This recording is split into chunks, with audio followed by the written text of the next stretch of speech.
জনগণের স্বার্থ আদায়ের জন্য উনি নিরলস পরিশ্রম করে যাচ্ছেন। যখন খুশি যেখানে খুশি তখনই কাজে নেমে যান। একজন ইয়াং এনার্জেটিক লিডার জনাব তারেক রহমান। এই কার্যালয়টা বিএনপির। এই কার্যালয়ে দেশটির বেগম খালেদা জিয়া মারা যাওয়ার আগে যখন তখন চলে আসে। আমাদের নেতা তারেক রহমান সাহেবের অফিস এটা, উনি যখন তখন চলে আসবে। সেটা সরকার গঠন পরে বলেন, ঈদের আগে বলেন, ঈদের পরে বলেন, এটার সাথে কোনো সম্পৃক্ততা নাই। জনাব তারেক রহমান সাহেব প্রতিনিয়তই সাংগঠনিক কাজকাম করতেছে, গুলশান অফিসে করতেছে, বাসায় করতেছে, আপনার সচিবালয় করতেছে, প্রধানমন্ত্রী কার্যালয় করতেছে, এইখানেও করতেছে। এর আগেও দেখেছেন আপনারা, কয়দিন আগে উনি এইখান দিয়ে এসে ঘুরে গেছেন। সাংগঠনিক কাজকাম চলমান। দেশের গণতন্ত্রের সরকার, গণতান্ত্রিক সরকার, জনগণের সরকার। জনগণের স্বার্থ আদায়ের জন্য উনি নিরলস পরিশ্রম করে যাচ্ছেন। যখন খুশি যেখানে খুশি তখনই কাজে নেমে যান। একজন ইয়াং এনার্জেটিক লিডার জনাব তারেক রহমান। 17 বছর যাবৎ লড়াই সংগ্রাম করছি যে নেতাকে বাংলাদেশে এনে দেশের সেবা করানোর জন্য, খেদমত করানোর জন্য, জনগণের পাশে থাকার জন্য।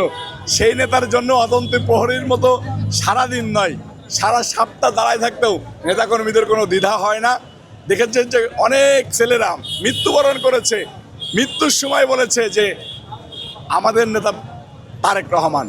আমরা গুলিবিদ্ধ হয়ে হসপিটালে ভর্তি হয়েছি, তারপরেও কখনো কোনোভাবেই বিন্দুমাত্র মনোবল হারায়নি জনাব তারেক রহমান সাহেবের মুখের দিকে তাকিয়ে। উনি এরকম কারিশমাটিক লিডার, যে কর্মী গড়ার কারিগর। 28শে অক্টোবর না, শুধু দীর্ঘ সময় যেসব পুলিশ প্রশাসন একদম দলীয়করণ হয়ে, শেখ হাসিনার প্রেতাত্মা হয়ে আমাদের নেতাকর্মীদের গায়ে গুলি করেছে, হত্যা করেছে, তাদের অনেকের নামেই জুলাই আগস্টের সময় মামলা হয়েছে। তাদেরকে পুলিশ প্রশাসনের কিছু লোক, মুষ্টিমেয় কিছু লোক তাদেরকে সেভ করে দেওয়ার চেষ্টা করতেছে। যেমন আমার ঢাকা মহানগর দক্ষিণ যুব দলের আহ্বায়ক কমিটির সদস্য ইমন, তাকে গুলি করে রাস্তায় ফেলে রেখেছিল। তাকেও মনে করেন সেই যে গুলি করছিল সে এখন বহাল তবিয়তে বাংলাদেশ দিয়ে ঘুরে বেড়াচ্ছে। এটার বিচারের জন্য মাননীয় প্রধানমন্ত্রীর কাছে আহ্বান জানাচ্ছি, এই পুলিশ সদস্যদেরকে বেছে বেছে যেন শাস্তির আওতায় আনে।